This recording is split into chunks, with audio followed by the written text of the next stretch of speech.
Hello everyone! Before we start, make sure to like and subscribe to the channel. And leave a comment with where you're from and what time you're watching. That way YouTube will keep showing you stories just like this one. Now, let's begin. I grew up in a small town in Kentucky. One of those places where everyone knows your name, your business, and your family history 3 generations back. It was 1976, and I had just turned 17. My world revolved around school, church, and the occasional drive-in movie with my best friend Ellie. My father ran a modest hardware store on Main Street, and my mother was the type of woman who ironed pillowcases and insisted on saying grace before every meal, even at breakfast. It was a quiet, predictable life. That was until I got involved with Caleb Turner. Caleb was the son of Judge Raymond Turner, the kind of man who walked into a room and silence followed him. Everyone in town either feared or respected him. Caleb, though, wasn't like his father. He was charming in a way that made girls forget their upbringing. He had this lazy smile, sun-bleached hair, and a way of talking that made you feel like you were the only person in the world. We started seeing each other in secret that summer. I didn't tell anyone, not even Ellie. Mostly because I knew what people would say, that I wasn't good enough for him. When I found out I was pregnant, I was sitting on the edge of my bed, holding a drugstore test I'd bought 2 towns over just to avoid being recognized. My hands were shaking so badly I almost dropped it. Caleb was the first person I told. I was scared, sure, but part of me believed he'd take care of it, that we'd figure it out together. He didn't say much at first. Just sat there staring at the floor, biting the inside of his cheek. The next day he came back and told me his family would take care of everything. I didn't know then just how literal he meant that. Within a week, everything in my life changed. My parents were told I'd had a breakdown. That's the word they used. Breakdown. I was suddenly unwell, and it would be best if I stayed somewhere quiet to recover. They sent me to stay with some distant cousin of my mother's in a rundown farmhouse nearly 50 miles away. No phone, no car, no way to contact anyone. My father didn't even drive me there, Caleb's uncle did. He didn't say a word during the entire ride. I remember staring out the window the whole way, watching the trees blur past, and feeling like I was being erased. The farmhouse was old and smelled like dust and mothballs. The woman I was sent to stay with, Aunt Margaret, though I'd never met her before, was in her late 60s, wore orthopedic shoes and always kept her curtains drawn. She never asked questions, never offered comfort. Her house had no television, no radio, and the only books were religious pamphlets and an old Bible with pages so thin they crinkled when you touched them. I spent most of my days staring out the back window, watching the empty fields shift with the wind, waiting for something, anything to happen. It was like time had stopped. At night, I'd lie awake and listen to the sounds of the old house, wood creaking, wind slipping through cracks, distant coyotes. I wasn't allowed to go into town. Aunt Margaret said it was for the best. I had no idea what people back home were being told. Ellie never wrote, neither did my parents. Weeks went by, then months. My belly grew and with it the silence around me. I felt like a ghost trapped in someone else's story. Sometimes, I'd talk to the baby just to hear my own voice. I remember whispering, "I don't know what they're doing to us, but I promise I'll get you out." Then one morning I heard voices outside. I peeked through the front window and saw Judge Turner's black Buick parked in the dirt driveway, dust still swirling around the tires. He didn't come in. Instead, he spoke with Aunt Margaret on the porch, low and calm. She kept nodding, eyes fixed on the ground. After he left, she brought me a suitcase and said I needed to pack. They found a better place, she said. No details, no answers. I asked where we were going. She didn't answer, just pointed to the suitcase and walked out of the room. That night I didn't sleep. I kept thinking, what if I disappeared completely? The next day, Caleb showed up. It was the first time I'd seen him in months. He looked thinner, paler, like he hadn't been sleeping either. But he wouldn't look me in the eye. He just stood by the door while Aunt Margaret handed him the suitcase. Then he muttered something about a clinic in Ohio and that they would pay for everything. I told him I didn't want to go anywhere. I begged him to tell my parents the truth. That's when he finally snapped. Said it was too late for all that things had already been handled. I didn't know what that meant exactly, but the way he said it chilled me to the bone.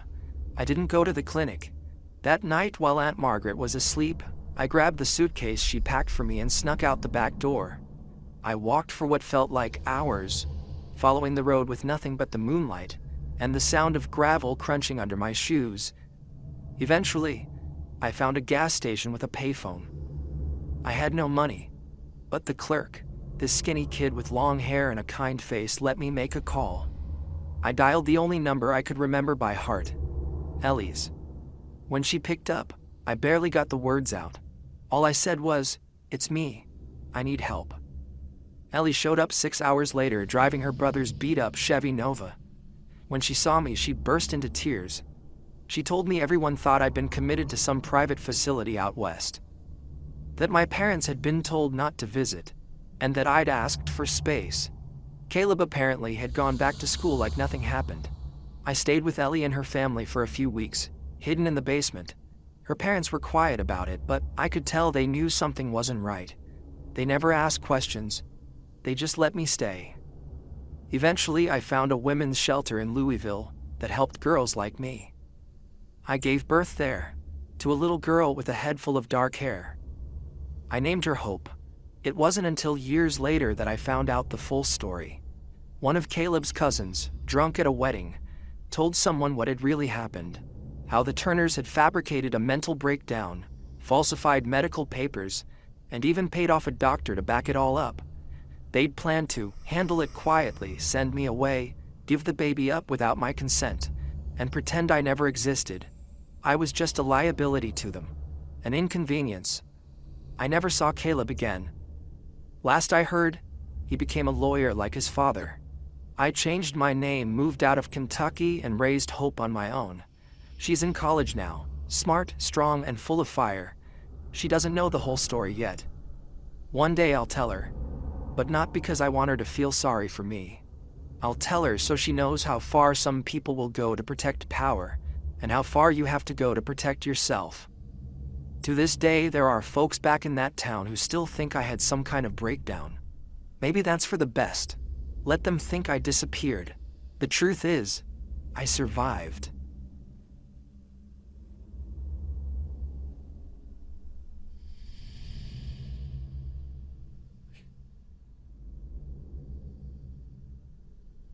I'm not a superstitious person. I don't believe in ghosts, witches, or backwoods cults, or at least I didn't. I'm 28.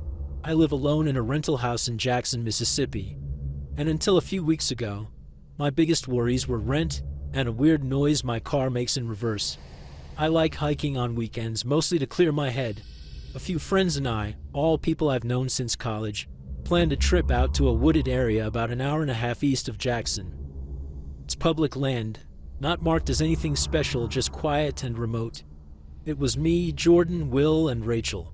Nothing fancy, just a day hike with snacks, photos, and no cell service.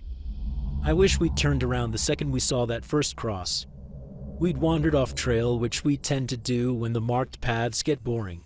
That's when Rachel noticed what looked like an animal's skull nailed to a tree. At first we thought it was part of someone's weird hunting ritual or some kind of southern folk art. But then, we started noticing more things. Dozens of handmade wooden crosses stuck crooked into the ground, strips of dirty clothing tied to low-hanging branches. Some items were really old, almost rotted.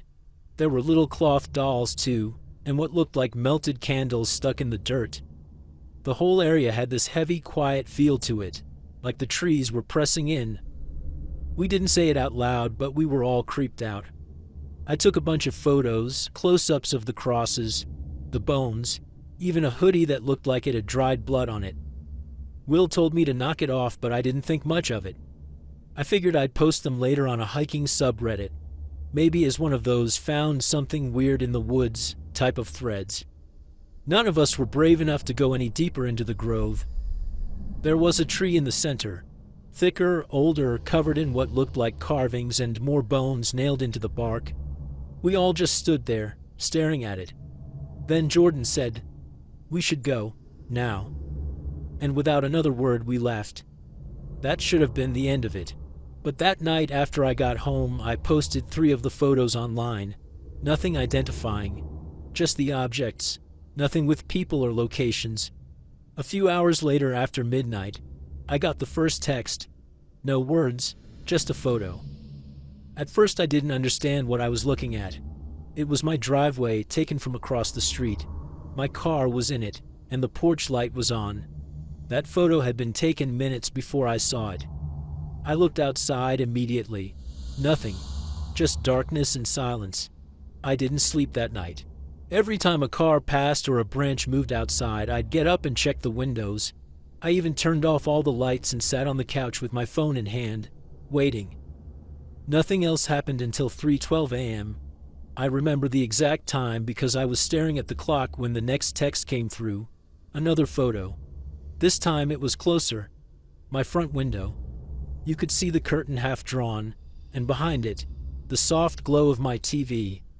I was in that room when it was taken. My stomach dropped. I ran to the window and flung it open, yelling into the night, but there was no one there. I checked every lock in the house twice. The next morning I called Jordan. I didn't want to sound paranoid, so I just asked if he'd noticed anything weird since the hike. He hesitated. Then he said he'd gotten a message too, but his was just a blank screen. No image, no text. Rachel and Will hadn't gotten anything, at least not yet. We all felt uneasy, like maybe we'd wandered into something we weren't supposed to see. I deleted the post and the photos immediately, but it felt too late. That day, I installed a security camera above my door, even though I live in a decent neighborhood. It didn't make me feel any safer. That night, I didn't get a text. I thought maybe it was over. But in the morning, when I checked the footage from the camera, there was a person. At 2:47 a.m., someone walked up to my front steps and just stood there for nearly 5 minutes. They never knocked, never rang the bell, just stood there. The footage was grainy, but I could see a hood, dark jeans, and what looked like something hanging from their neck, maybe a necklace or a bone. At one point they turned and looked straight at the camera, but their face was completely obscured by shadow. I called the police, showed them the footage. They took a report, but nothing ever came of it. By the end of that week, Rachel texted us saying her cat had gone missing. She was crying on the phone, said she found her back door open that morning, but she always locks it. She lives alone too, and now she won't stay in the house without her brother over. Will hasn't said much since. He's not the type to show emotion, but he looked shaken last time we talked. He said he's been hearing things at night, branches breaking, soft knocking. We all agree on one thing. Whatever that place was, we shouldn't have touched it, shouldn't have photographed it, and we definitely shouldn't have posted it online. I started keeping the lights on at night, even in rooms I wasn't using. I felt watched, constantly. Every time I took out the trash or went to my car, I'd feel like someone was just out of view. The texts didn't stop, but they changed. No more photos, just single words. Repent, return, watch. Sometimes, nothing at all. Just the sound of the notification at 2 or 3 in the morning. I stopped opening them. I changed my number, but it didn't matter. The messages kept coming from random, untraceable numbers. It was like they weren't meant to be replied to, just reminders that someone was still out there. A few days later, I came home to find something nailed to the tree in my backyard. It was a small, crude wooden cross, with what looked like feathers and string wrapped around it. I have no idea how someone got back there. I have a locked gate and my backyard is fenced in all the way around. I called the police again, but like before, they just took the report and left.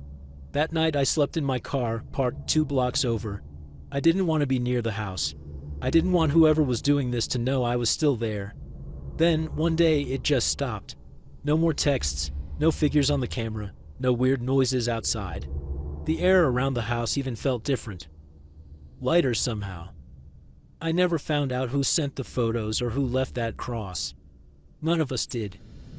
Jordan moved out of state. Rachel stopped hiking altogether. Will deleted every social media account he had. We don't really talk much anymore. I think we're all trying to forget it, like ignoring it will make it go away for good. But I know better. I still think about that tree sometimes, the carvings, the bones, the way it looked like it had been used for years. I don't hike off trail anymore. Hell, I barely leave town. And every now and then, late at night, I'll think I hear a soft knock somewhere in the house.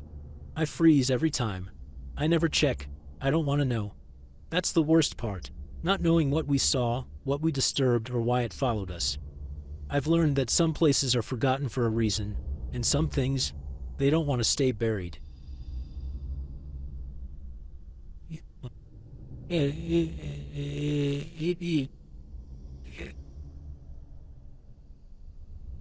I grew up in a small town in Nebraska that barely shows up on a map. The kind of place where everyone knows your name and your family's business.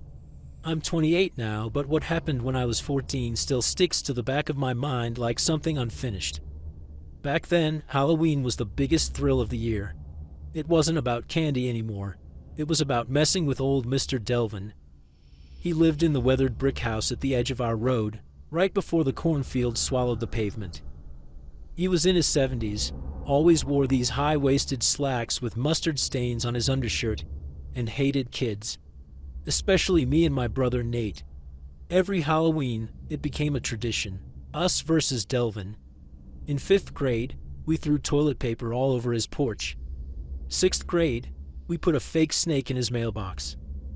By 8th grade, we were planting fake severed arms in his yard, lighting stink bombs under his windows, and Nate even rigged up a speaker to scream randomly from the bushes. Every time, Delvin would storm out with his flashlight, waving it like a sword, yelling threats in his croaky voice, but nothing ever came of it. He never called our parents or the cops, just muttered something about paybacks coming. We figured he was just all bark. That year, Halloween fell on a Saturday. It was unusually warm, which made it perfect for staying out late. Nate and I had planned our grand finale of pranks for weeks. But when we walked past Delvin's place at sunset, we noticed something weird. His house was decorated, like, actually decorated. Paper skeletons taped to the windows, an inflatable pumpkin in the yard, flickering lights on the porch. It looked cheap, like someone had just bought a Halloween kit and thrown it all together. But that was the thing. Delvin had never put out decorations. Ever. Nate nudged me and said, "He's trying to show us up. We can't let that slide." We waited until 10:30 p.m.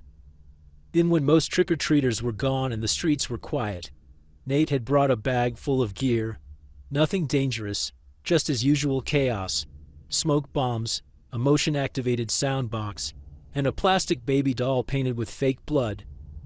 We crept up through the back of Delvin's property, staying low behind the row of bushes that bordered his yard.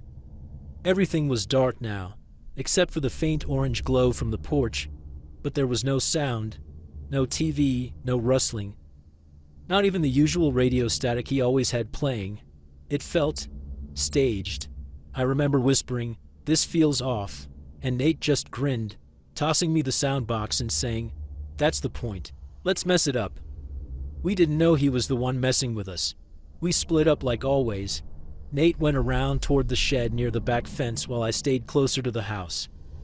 I was trying to find a good spot to hide the sound box when I noticed something odd. The inflatable pumpkin on the porch was slowly deflating, like someone had stabbed it. But there was no one there. I figured maybe it had a slow leak. Still, it made the whole scene feel wrong. I ducked behind a bush watching for Nate's flashlight flicker. That's when I heard the shed door creak open, followed by a loud clang like something heavy slamming shut.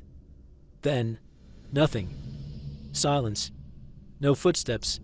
No Nate. I waited a full minute, then another. I whispered his name, but there was no answer. I got up and crept toward the shed. It looked normal from the outside, old and rotted at the bottom like most things on Delvin's property. But now, the padlock on the door was snapped shut. Nate didn't have keys. I tapped on the door softly. "Nate?" I whispered. Nothing. I knocked harder. Still silence. That's when I noticed the camera. A small battery-powered trail cam mounted high on the corner of the shed, blinking red. And right underneath it, nailed to the wood, was a piece of cardboard that read, "Tricked." That's when it hit me. This was the prank. On us. Delvin had flipped the script. My stomach dropped and I swear I could feel my skin buzzing. I backed away, scanning the yard, half expecting him to come barreling out from the shadows. But there was no one. Just silence. A silence that didn't feel empty, but watchful. I pulled on the shed lock. It wouldn't budge. I even tried hitting it with a rock, but it just clanked uselessly. From inside, I thought I heard something. Faint shuffling, maybe a muffled voice like Nate was gagged or trying to move. That's when panic really set in. I ran back to the road. I remember standing there, frozen under the street lamp, heart pounding like a drum in my chest. I had two options.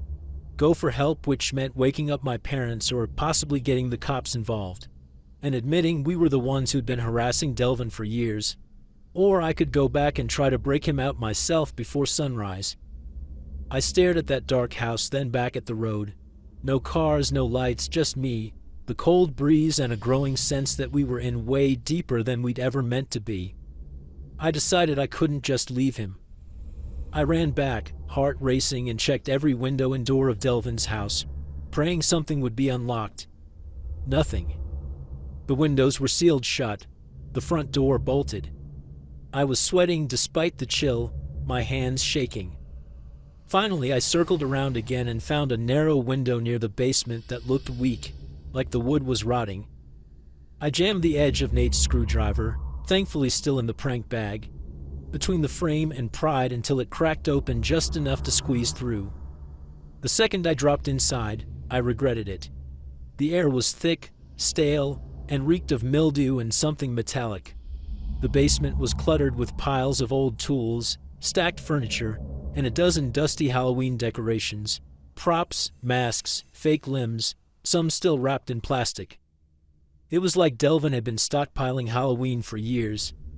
I tiptoed up the stairs, holding my breath, careful not to make them creak.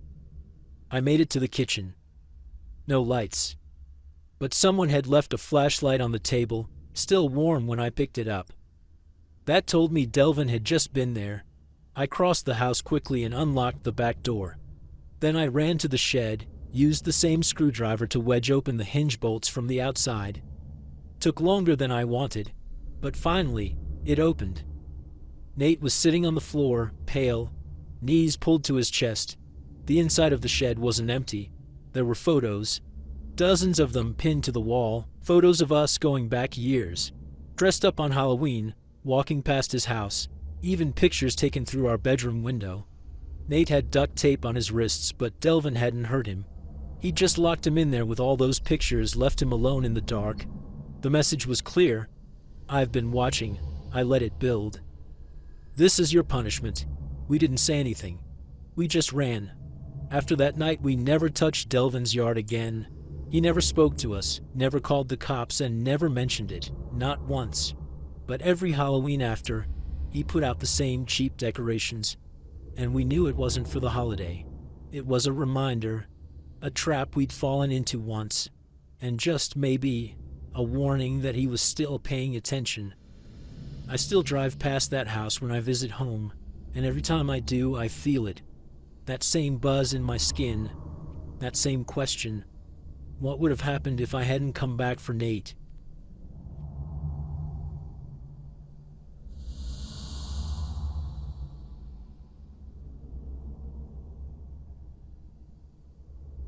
I've never posted anything like this before, but after what happened last year, I just need to get it out. Maybe someone's been through something similar. I'm 20 now, but this all happened when I was 18, senior year of high school.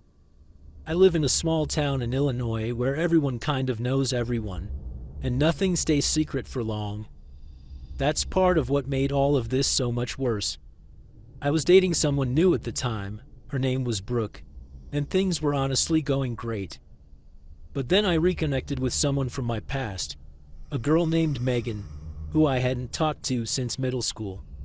Megan and I used to date back in 7th grade, if you can even call it that. We'd hold hands during lunch and text nonstop after school. Nothing serious, we were kids. But she reached out to me on Instagram one night out of nowhere. She said she saw one of my posts and just wanted to say hi. It started casual. We exchanged a few messages, laughed about old times, and I told her I was dating someone. She didn't seem to care, just said she was happy for me, and that she'd love to catch up sometime. I figured it was innocent. I mean, we were kids back then and I didn't think she still had feelings. At first it really did feel harmless. We texted here and there, nothing flirty, just catching up on life. She had moved to a nearby town about 30 minutes away, was working part-time, and sounded like she had her life together. But over time, the messages started coming more often, then longer, then at weird hours, like 2 or 3 a.m. I didn't reply to those, obviously, but I'd wake up to paragraphs about how she missed the way we used to talk, how she never got over me, and how seeing me with Brooke made her feel physically sick. That was the moment I knew something was off. I showed Brooke the messages. She laughed it off at first, but deep down I could tell it bothered her. Things escalated fast after that. Megan started showing up in places she had no reason to be. One Saturday, Brooke and I went to this little diner we always go to, and Megan just happened to be there, alone, sitting in a booth across from ours, pretending not to notice us. She didn't order anything. She just sat there, staring. I tried to ignore it, but Brooke was shaken. Later that week, Brooke started getting weird DMs from a burner account.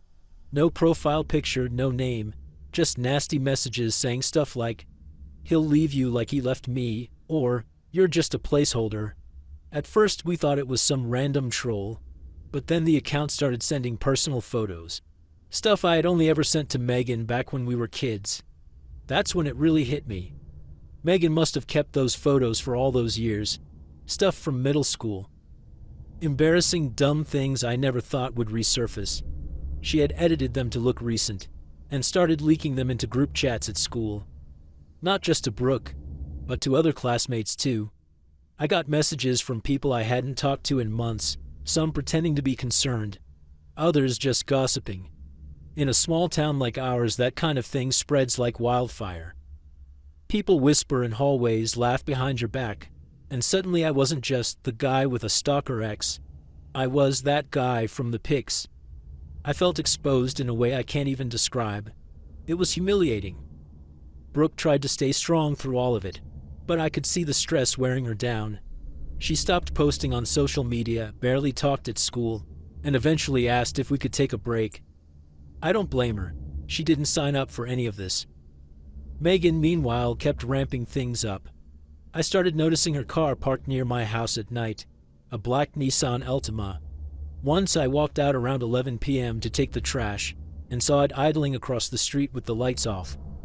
It pulled away when I stepped off the porch.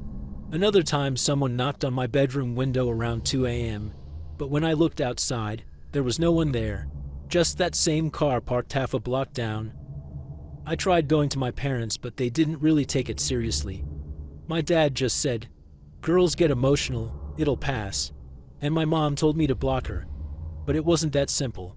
She'd just make new accounts, different usernames, same twisted messages. Eventually I started losing sleep. I'd stay up most nights checking the front window, scrolling through my DMs to see if she'd sent something else. Every time my phone buzzed, my stomach dropped. I was scared, man. Not of her hurting me, but of the fact that she seemed capable of anything. Like she had no line anymore, no shame. And nobody else saw it for what it was. The school didn't help much either. When I brought it up to the counselor, they said since it was all online and off campus, there wasn't anything they could really do. That just made it worse. Megan knew no one would stop her. She got bolder. One day I found a note on the windshield of my car in the school parking lot. It was written in red Sharpie. "I see the way you look at her, you never looked at me like that." That's when I started parking off school grounds. I stopped talking to people. I even deleted my social media for a while. But somehow she always found a way to remind me that she was still watching. The last straw was the night she showed up at Brooke's house.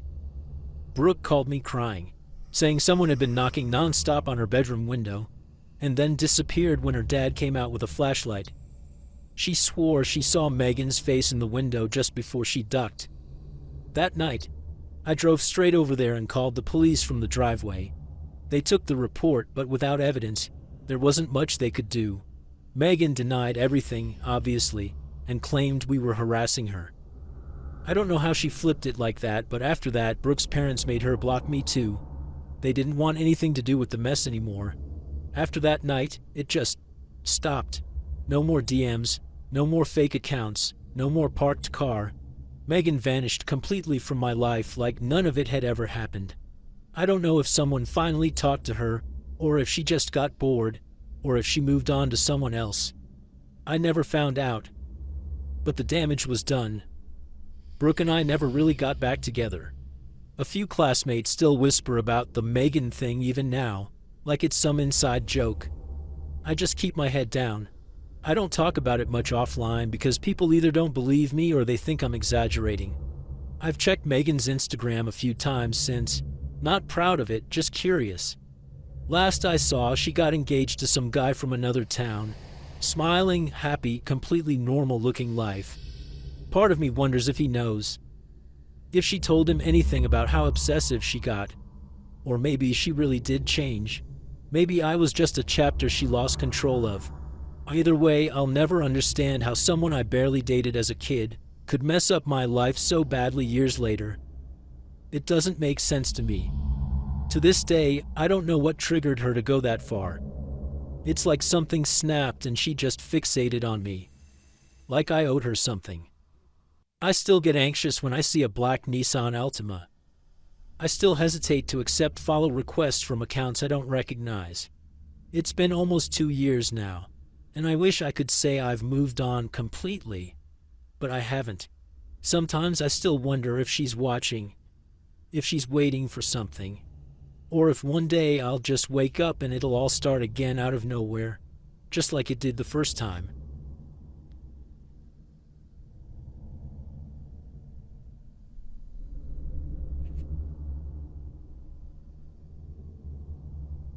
I moved to rural Missouri in early spring of last year, hoping for a quieter life after a long and messy divorce.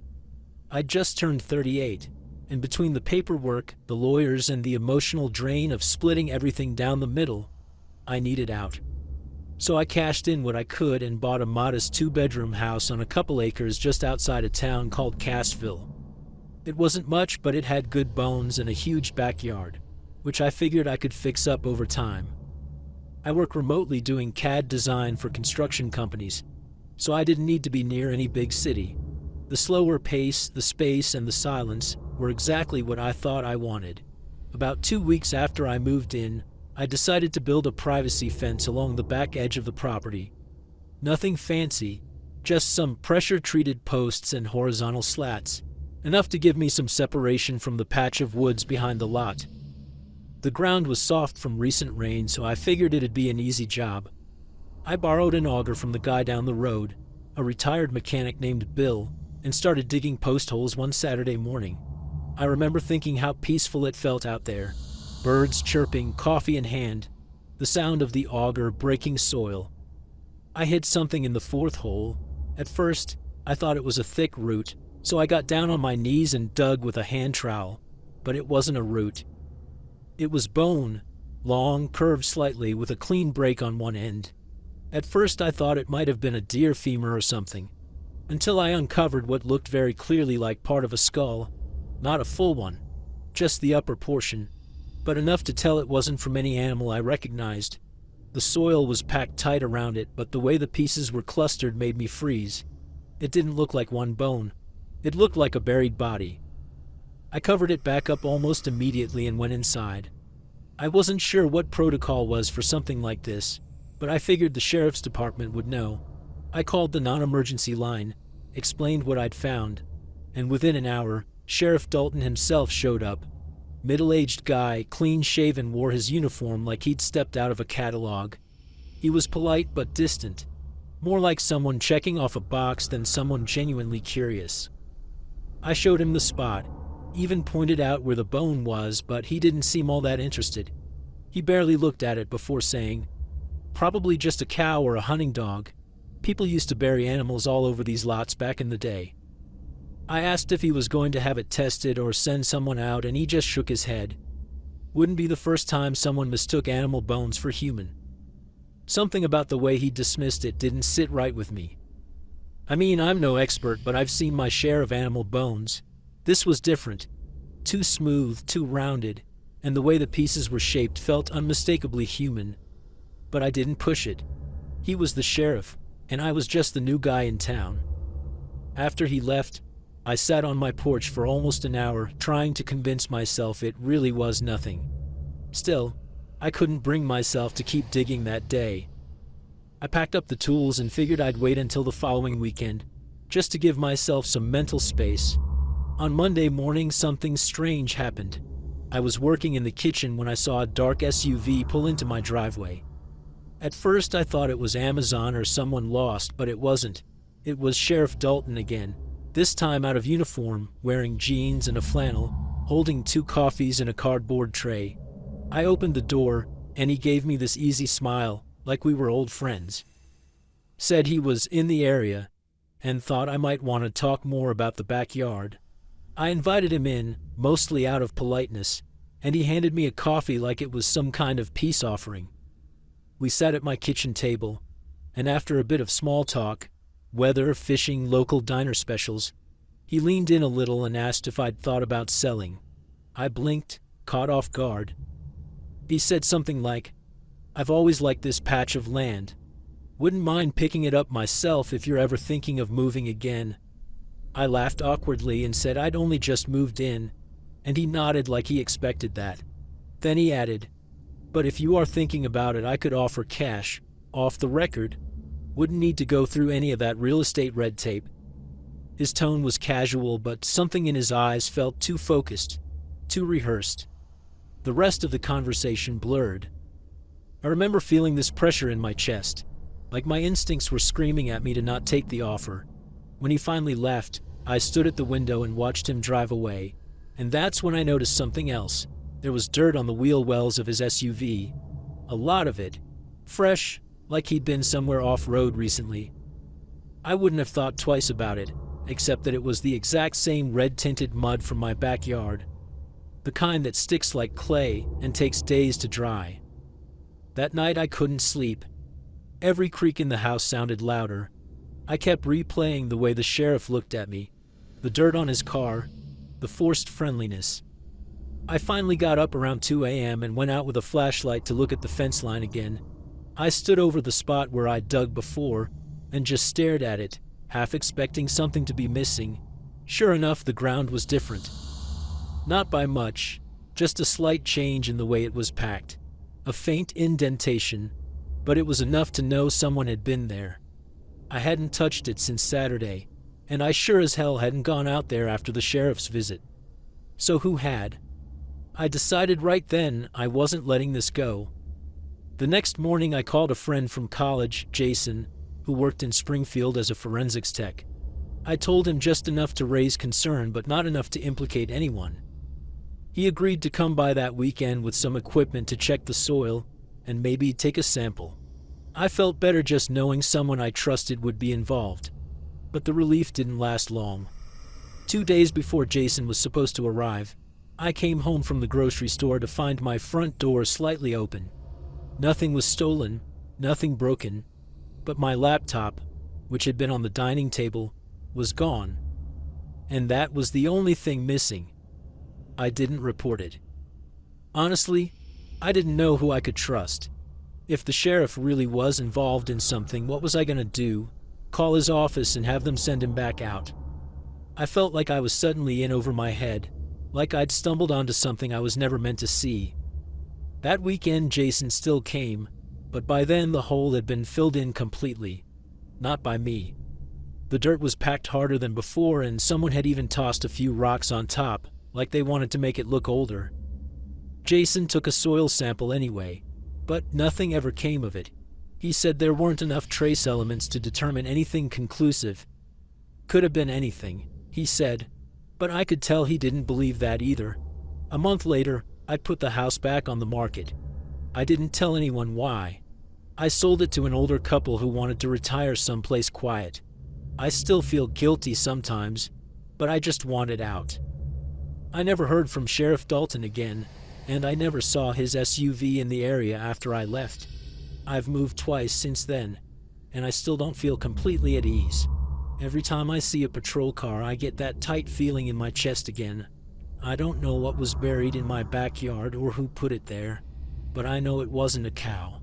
And I know for a fact that some people will do a hell of a lot to keep things buried.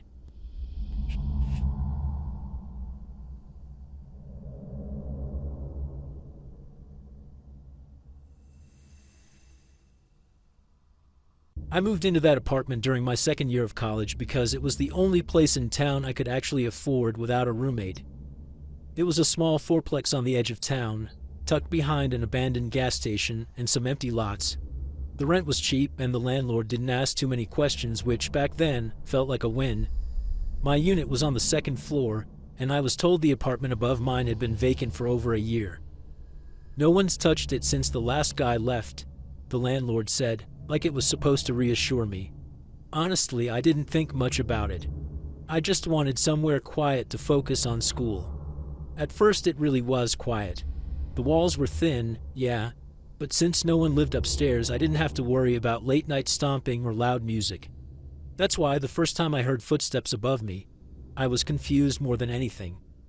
It was close to 2 a.m., and I was up late cramming for a bio exam when I heard slow, deliberate steps crossing the ceiling. I remember actually pausing my music to make sure I wasn't imagining it. But the steps kept going. Just a few, then silence, like someone pacing or shifting their weight. The next night it happened again. Same time, same kind of sound. I even knocked on the ceiling with a broom handle like an idiot, hoping maybe someone was squatting up there and would knock back or something. Nothing. I texted the landlord the next day and he just replied with, "Still vacant, probably pipes," which didn't make sense because I knew what pipes sounded like. This was different. He didn't seem concerned though, so I let it go, at least for a few days. But once I noticed it was happening more often, always past midnight, always the same uneven pacing, I started to feel weird. Like the air in my place changed whenever the noise started. Heavier. It wasn't just the noise. I started waking up with this weird feeling that someone was watching me. I don't even know how to describe it exactly. I'd just snap awake, heart pounding, completely sure I wasn't alone. I checked my apartment every time. Doors locked, windows shut, no signs of a break-in. But that feeling, it wouldn't go away. One night, after hearing what sounded like something drop upstairs, something heavy, I grabbed a flashlight and decided to check out the stairwell door that led to the top unit. I hadn't looked at it since I moved in. It was supposed to be locked up tight, but when I got there, the doorknob was just hanging loose, and the frame around the lock was splintered like someone had kicked it in. I stood there for a minute, just staring at the door. My first instinct was to go back inside, lock everything, and pretend I never saw it. But curiosity got the better of me. I nudged the door open with my foot. It made this awful creaking sound, like it hadn't been touched in years. The stairwell was pitch black and smelled like dust and mildew. I remember shining my flashlight up the steps, and the beam caught something odd right away. What looked like scuff marks on the walls, as if someone had been dragging their hands or maybe something else along them. I started going up slowly, step by step, trying not to breathe too loud. The top door was already cracked open, not wide, but enough that I could see part of the floor beyond it. I pushed it gently, and it swung inward with this low, dragging noise. The place was completely dark, no electricity, no furniture, except for one thing: an old, torn-up mattress lying in the center of the floor, directly above where my bedroom would be. I stepped in just far enough to shine the light on it. That's when I saw the stains. Dark, reddish-brown blotches soaked deep into the fabric, like they'd been there a long time. My stomach turned instantly. Wasn't just dirty. It looked like blood. A lot of it. I didn't want to look any closer. I backed out of there fast, heart pounding so hard I could hear it in my ears. I practically ran back to my apartment, slammed the door, locked every bolt, and pushed a chair under the doorknob. I didn't sleep at all that night. I sat in my living room with the lights on just listening. At around 3:30 a.m., the footsteps started again. But this time, they didn't stop at pacing. I swear to God I heard something drag across the ceiling like fabric or a limb, and then 3 loud thuds directly above me, like someone had dropped to their knees on the floor. The worst part, the sound didn't echo like it was coming from a hollow, empty room. It sounded dense, close, like whoever was up there was barely separated from me. I wanted to call the police, but I kept hesitating. What would I even say? Hey, I broke into the upstairs apartment and found a bloody mattress, and now I think someone's walking around up there. I felt crazy. I felt trapped. And when I finally worked up the courage to go back up the next morning with my phone ready to record everything, the door was shut again. The lock was completely fixed, like nothing had ever happened. I know what I saw. I even have a picture on my phone of the door frame cracked and the knob hanging off. But when I showed it to the landlord that same day, he just looked at me like I was messing with him. Said the door had been reinforced months ago. No way it could have broken like that. When I asked if someone had been in there recently, he shrugged and said he didn't have keys for that unit anymore. Nobody's supposed to be in there, he repeated, and then told me I was probably stressed out from school and should try getting more sleep. I left his office feeling more alone and freaked out than ever. That night, I slept on the couch with every light on again. Nothing happened. No footsteps, no dragging. Silence. Same thing the night after. It was almost like whatever had been going on just stopped. But the quiet wasn't comforting. It felt worse somehow, like something was waiting. I started avoiding my apartment as much as I could, staying late at the library, crashing at a friend's place when possible. I didn't want to be there, not alone. The feeling of being watched never really left, even during the day.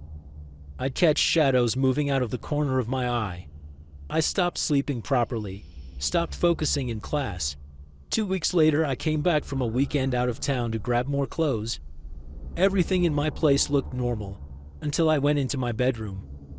Right above my bed, in the exact spot I used to hear the noises, there were 3 perfect dents in the ceiling drywall. Small, circular, spaced like knees would be if someone had dropped down hard. I stared at them for a long time.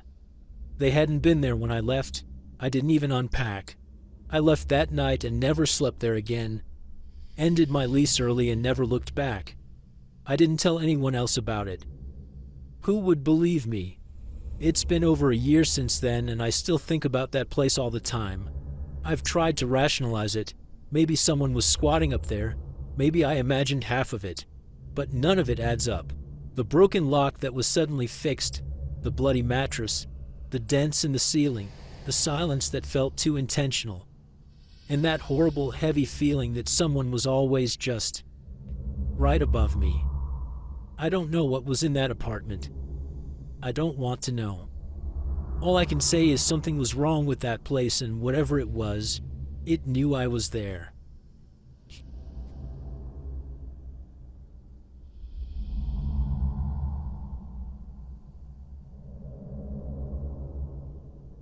I'm not really sure why I'm posting this. I guess part of me still needs someone to tell me I didn't imagine it, that what happened at that cabin was real, and I'm not just losing my mind. This all went down in late September last year. I had just finalized my divorce a few weeks prior, and honestly, I just wanted to be somewhere quiet. No traffic, no emails, no awkward friends trying to check in on me.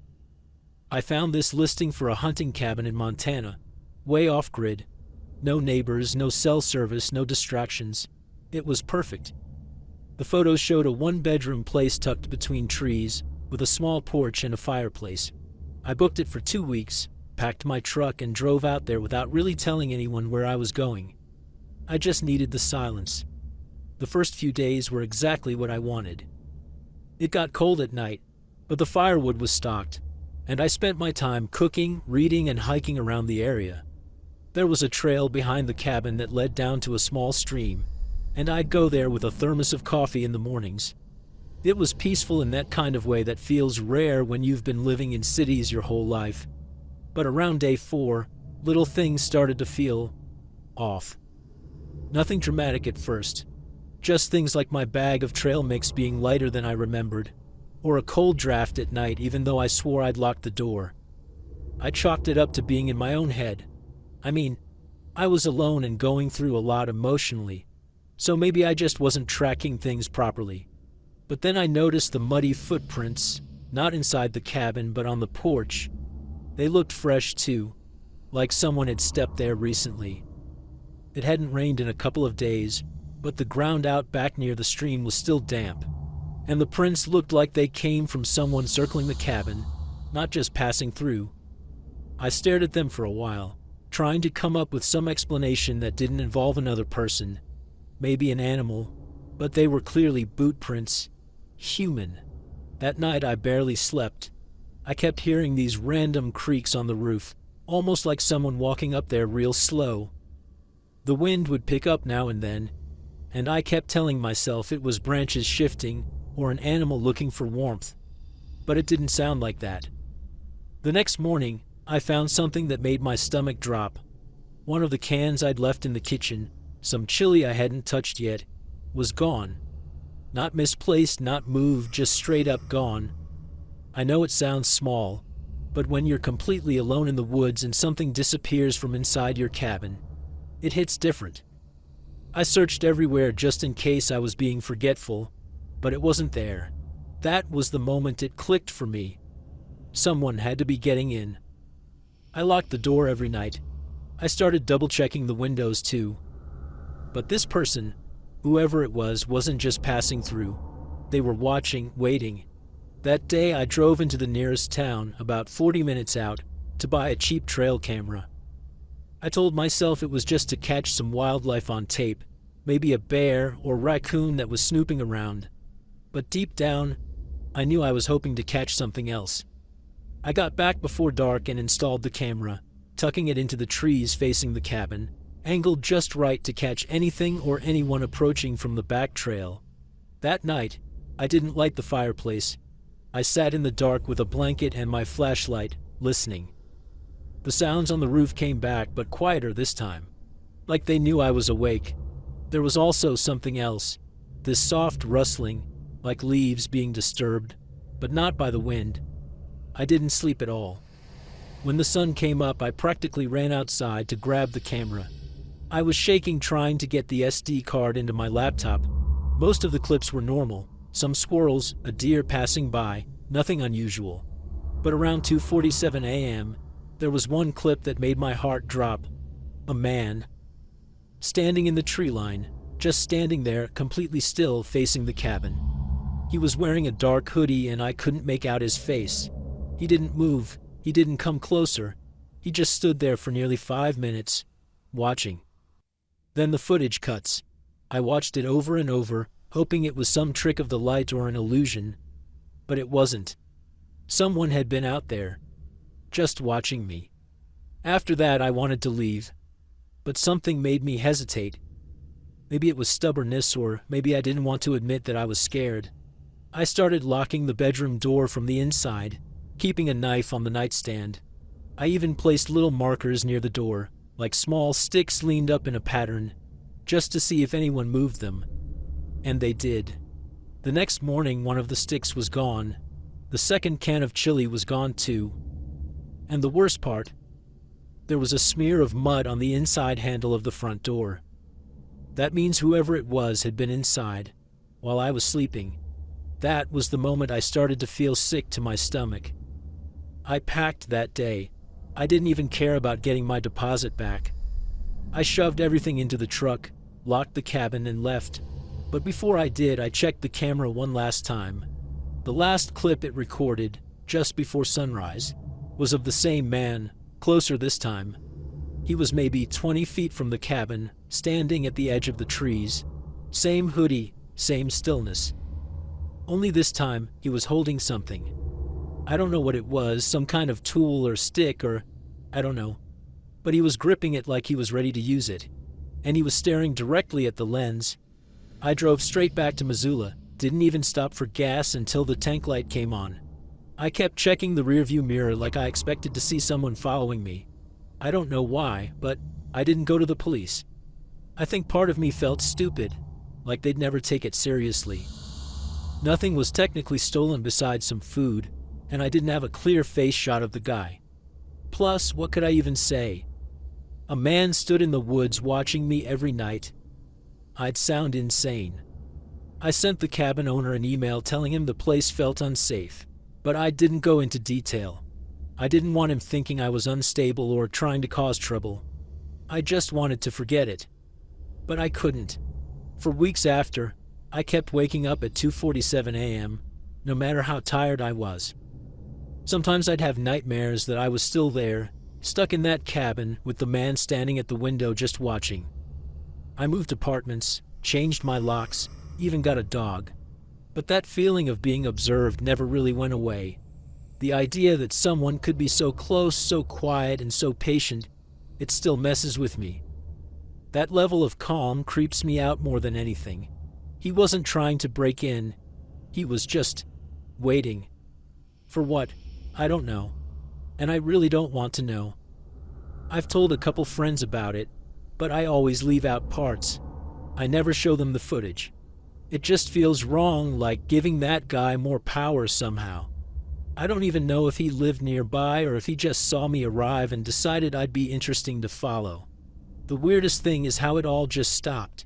After I left, there were no more signs, no more weird sounds, no strange people around my new place. It's like whatever that was, it belonged to that cabin. Or maybe to that piece of land. I'll never rent anything that isolated again. Lesson learned. Anyway, that's what happened. I don't have some crazy twist or a satisfying answer. I still think about it more than I should, and sometimes I wonder if he's done it to someone else since then, or if maybe I was the only one who ever noticed. Either way, I'm done with cabins, done with isolation.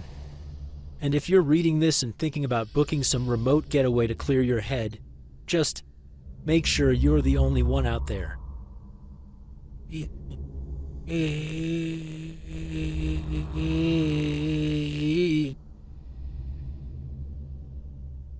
I'm 32 now, but this happened when I was 25, right after I had moved back to Arkansas to help my dad after his stroke.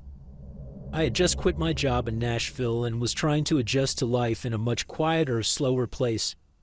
Most of my days were spent running errands, helping with his meds, and driving around to pick things up. I wasn't thrilled to be back in the small town I'd tried so hard to leave, but family is family.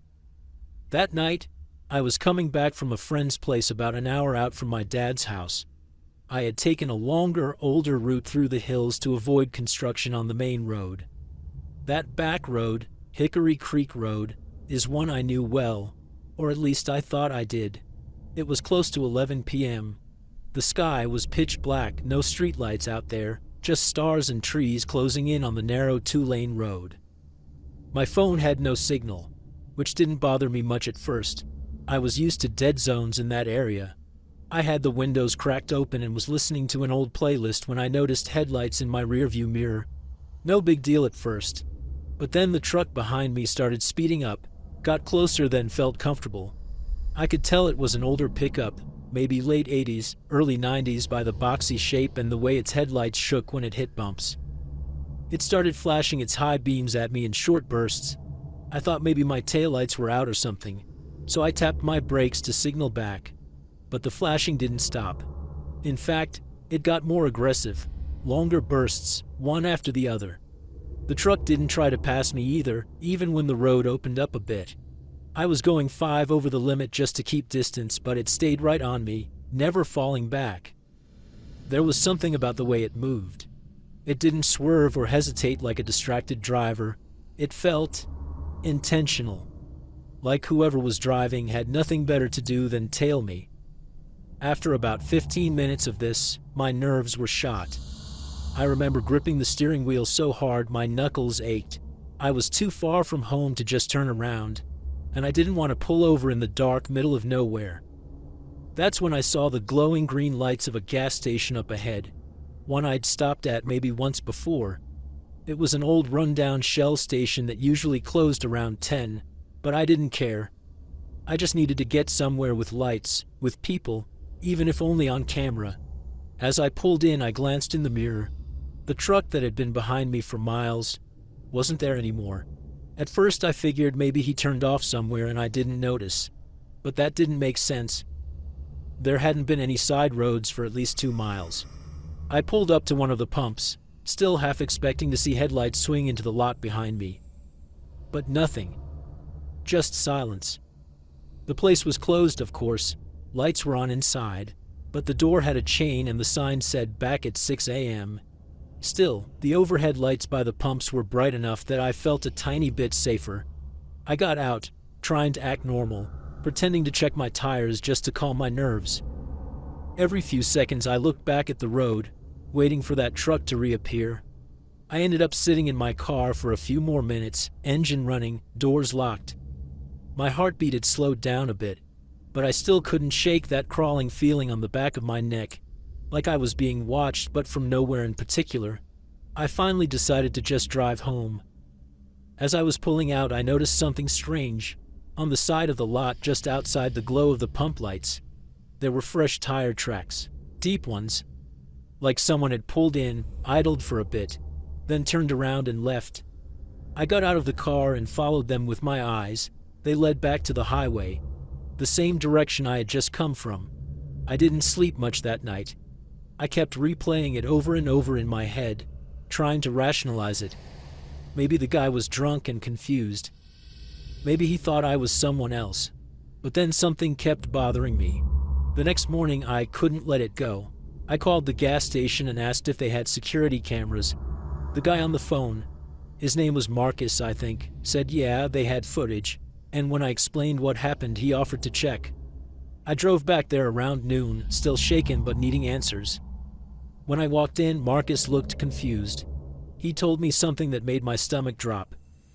He said the camera by the pump showed my car pulling in at exactly 11:08 p.m. But here's the part that doesn't make sense. 5 minutes earlier, at 11:03, that same old truck had already pulled in, same shape, same lights, even the flickering left headlamp I remembered. It idled at the edge of the lot for a full 2 minutes, then backed out and drove away.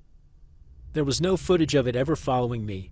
According to the cameras, it was gone before I ever got there. I asked Marcus if he was sure, if there was maybe a gap in the footage or a blind spot. He rewound it again, played it back frame by frame. My car pulls in, empty road behind me. No truck, no headlights, just me. I felt sick to my stomach. That truck was inches from my bumper the whole way there, flashing lights like crazy. I saw it. I felt it. There was no way I imagined that. And yet somehow, it had been there before me. I stood in that gas station lobby with a pit in my chest, trying to make sense of it. Marcus just kind of shrugged and said, "This isn't the first time someone's asked me to check footage like this." That line stuck with me more than anything else. The way he said it, like this wasn't rare, like that truck had followed others too. I pressed him, but he didn't say much else.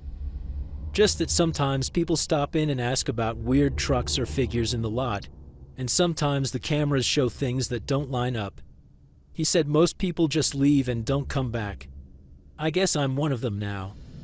I thanked him and got in my car, and before I pulled out, I looked around the lot one more time. No tire tracks this time, no flickering headlight in the trees, but I still felt like something was out there, watching.